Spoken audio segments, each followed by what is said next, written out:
L'immaginazione è più importante della conoscenza. La conoscenza è limitata, con l'immaginazione possiamo fare il giro del mondo. Quando ero bambino, la cosa che amavo di più fare era usare planisferi e cartine geografiche per scoprire il mondo.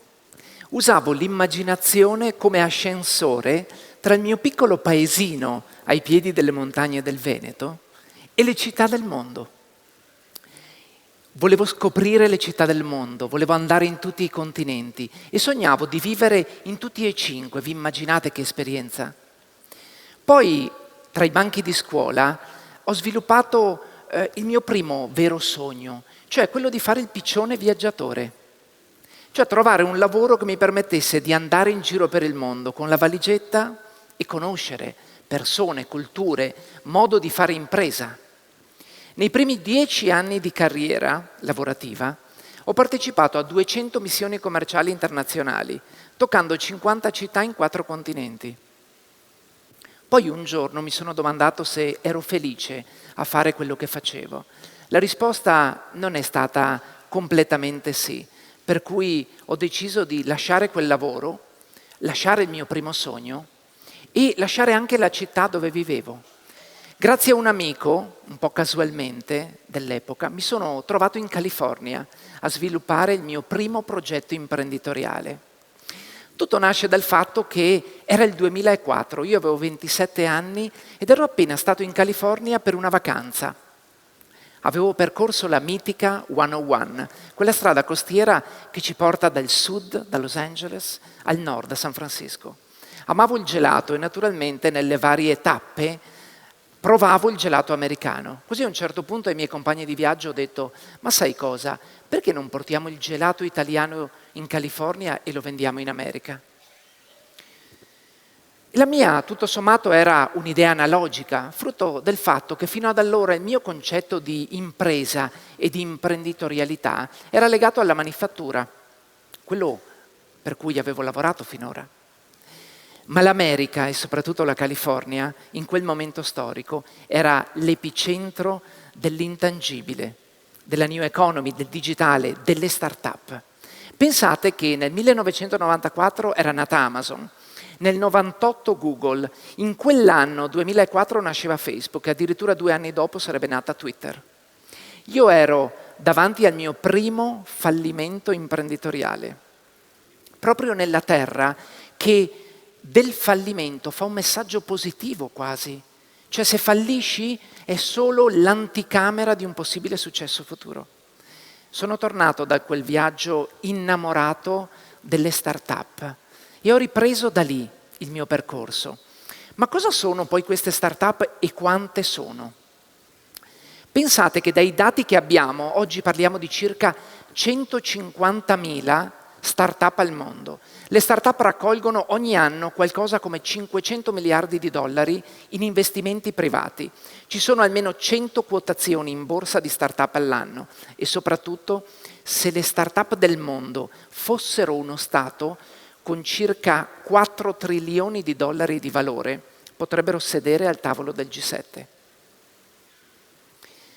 Nel 2021 di queste 150.000 start-up è stato registrato il fatto che 1.200 valessero più di $1 miliardo. Vengono chiamate unicorni.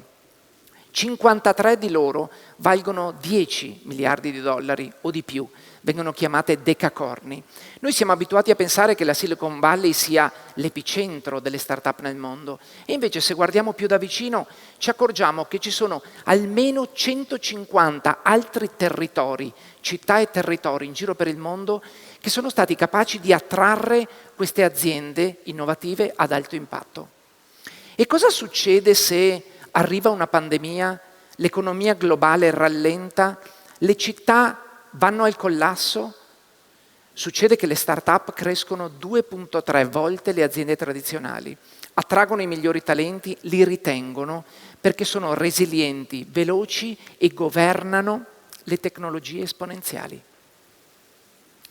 Nel 2020, quando questo shock esogeno chiamato Covid-19 è arrivato nelle nostre città, nelle nostre famiglie, io lavoravo per una città di circa 1 milione di abitanti, Torino, e ricordo che quando è arrivata questa ondata improvvisa che ha spazzato via quasi i vecchi paradigmi, il modo di lavorare, l'agenda istituzionale, e ha introdotto la necessità di usare delle nuove munizioni per uscire di casa la mattina, composte dal fatto che bisognava reagire alla contingenza, ai bisogni delle famiglie, dei bambini, delle scuole, degli anziani. E per fare questo non era più necessario guardare ai fornitori e guardare all'impostazione tradizionale, era necessario trovare qualche nuovo escamotage, qualche nuova strategia per poter ribattere a questa situazione molto grave. E la strategia è anche stata il fatto di abbracciare nuove tecnologie emergenti e dare più spazio a start-up. Pensate che uno dei progetti più interessanti che all'epoca abbiamo sviluppato è stata una chiamata alle armi di tutte le aziende partner della città che si occupavano di tecnologia. L'abbiamo chiamata Torino City Love, l'amore per l'innovazione da parte di una città. Hanno risposto in tanti a questa chiamata alle armi e in 10 settimane, le prime 10 settimane del lockdown di marzo, a partire da marzo 2020, abbiamo messo insieme 100 microprogetti gratuiti per famiglie, cittadinanza, scuole, RSA, bambini. E pensate che questi 100 microprogetti, circa metà di questi sono stati resi possibili grazie a start-up. Allora, le start-up cosa ci hanno permesso di fare, per esempio? Ci hanno permesso di andare in un reparto di lungodegenza di un ospedale infantile e portare lì la telepresenza per aiutare i bambini a sentirsi meno soli. Ci hanno permesso di andare al lato opposto della generazione, cioè andare in 40 RSA e portare la telepresenza affinché gli ospiti si potessero sentire meno soli. Ma allora le start-up possono essere utili alle città? Io direi di più. Le città hanno bisogno delle start-up perché dalle start-up possono imparare a reagire a delle curve, a delle ondate tecnologiche e anche ad eventuali shock futuri che arriveranno. E vi dico una cosa in più, le città del futuro, secondo me, saranno più simili a start-up che alle città di oggi. E perché vi dico questo? Vi dico questo perché nel momento in cui parliamo, tutte le città del mondo stanno affrontando delle sfide e delle transizioni epocali. Queste sfide e transizioni che necessitano trasformazione sono spesso alimentate o accelerate da tecnologie esponenziali. Pensate che l'Imperial College di Londra, qualche anno fa, ha pubblicato una sorta di tavola periodica delle 100 tecnologie esponenziali che da qui ai prossimi 20 anni colpiranno, in senso buono, le nostre città e la nostra società.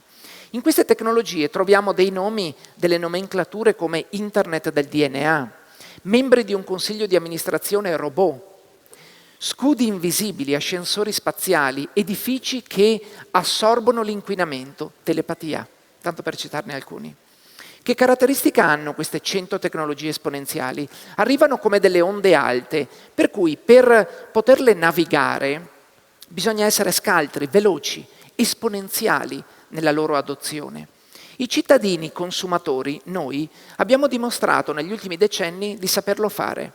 Pensate che se guardiamo il secolo scorso, il telefono, cioè l'innovazione e la tecnologia telefono, ci ha messo circa 30 anni per raggiungere il 40% di tasso di adozione delle famiglie. I social media ci hanno messo il 10% a raggiungere il doppio. Questo significa che in una sorta di evoluzione della specie, l'uomo, cittadino consumatore, è diventato scaltro, bravo, veloce ad adottare le tecnologie esponenziali. Le città, per loro definizione, sono più lente dei loro cittadini ad adottarle. Ci mettono qualche anno in più. Ci mettono qualche anno in più per una serie di caratteristiche loro, anche di costrizioni, se vogliamo. Pertanto, se guardiamo questa dinamica alla luce di quanto abbiamo appena detto, ci troviamo di fronte a questo problema, quantomeno a una domanda a cui trovare risposta. Le città hanno una capacità lineare di adottare tecnologie esponenziali, noi, i loro cittadini, esponenziale. Questo alla lunga crea un divario che crea delle aspettative da entrambi i lati differenti, cioè noi cittadini ci aspettiamo un certo tipo di reazione di fronte a un bisogno, le città ci rispondono in maniera più analogica, magari in maniera differente. Come facciamo a colmare questo gap? Non abbiamo una risposta preconfezionata oggi, però possiamo osservare i primi della classe, cioè quelle città che stanno cercando di ridurre questa distanza e diventare più veloci e più abili ad adottare tecnologie dirompenti. Come fanno queste città? Se guardiamo un po' degli esempi virtuosi in giro per il mondo, osserviamo che queste città stanno imparando dai soggetti più veloci del mercato a governare queste tecnologie, per definizione le start-up, stanno imparando da loro una serie di tecniche per farlo. Ci sono 3 ingredienti in particolare che le città stanno adottando, le città più virtuose. Il primo è legato alle sperimentazioni, cioè le città diventano dei luoghi dove sperimentare tecnologie esponenziali. Mettono a disposizione il loro territorio alle start-up e ad innovatori di tutto il mondo per testare lì in loco le loro tecnologie. Il secondo ingrediente è dato dall'ecosistema innovazione, cioè la città da sola non ha le competenze, le risorse, la forza di rispondere a queste ondate che abbiamo detto essere delle onde alte e anche molto veloci e molto forti e ad alto impatto. Pertanto ha bisogno di mettersi attorno una costellazione di attori che le possano aiutare. Il terzo ingrediente è dato dalla cultura imprenditoriale, cioè le città e i sindaci di queste città stanno cercando di attrarre più start-up possibili, perché da loro, insieme a loro, hanno più forza a dominare queste ondate di tecnologie esponenziali. E cosa succede se una città comincia a copiare, ad imparare e a diventare più simile a una start-up? Beh, nel 2021 sono nati 2 unicorni medi al giorno, più 50% rispetto all'anno precedente. Queste aziende, che oramai sono distribuite in 170 città nel mondo, sono aziende che possono portare un alto valore e un alto impatto alla cittadinanza e al territorio.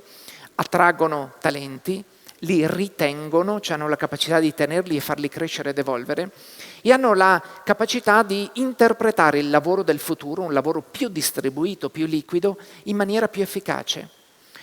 La città start-up può ambire a diventare forse una città unicorno e creare valore, essere più competitiva per il suo territorio e per i suoi cittadini.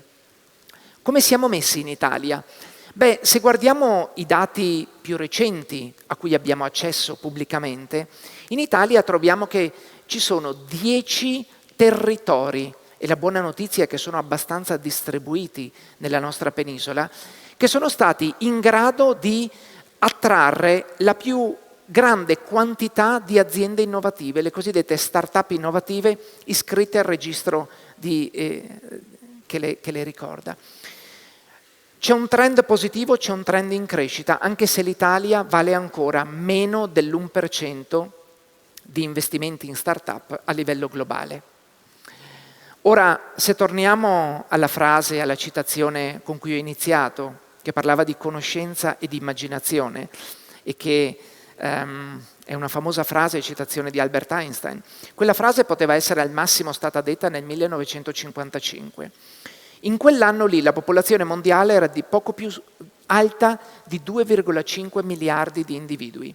Siamo cresciuti ad un tasso medio di 80 milioni di unità negli scorsi decenni e oggi, alla soglia degli 8 miliardi, ci stiamo proiettando verso una popolazione mondiale che toccherà i 10 miliardi intorno al 2050 e che vedrà 7 miliardi su 10, quindi 70%, oggi siamo al 55%, di persone che vivono in città. Queste persone, questi 7 miliardi di persone nel 2050, dopo che le 100 tecnologie esponenziali saranno arrivate, saranno state messe a terra, che città si aspetteranno? Probabilmente si aspetteranno delle città come case delle tecnologie emergenti, ovvero città che hanno assorbito in maniera positiva le tecnologie, dal 5G all'intelligenza artificiale, ai sensori, ai droni, autoconnesse autonome e molte altre, a beneficio dei cittadini, e non per creare degli spauracchi per i cittadini. Gli ingredienti per costruire delle città del futuro partono proprio dalle tecnologie esponenziali e le città del futuro vorranno attrarre attorno a sé più start-up possibili, proprio per quello che abbiamo detto prima, riuscire a navigare in maniera più sicura queste onde alte delle tecnologie esponenziali. Ora avremo bisogno di conoscenza e di immaginazione per creare queste città e questa è sicuramente una sede in cui possiamo metterne assieme tanta.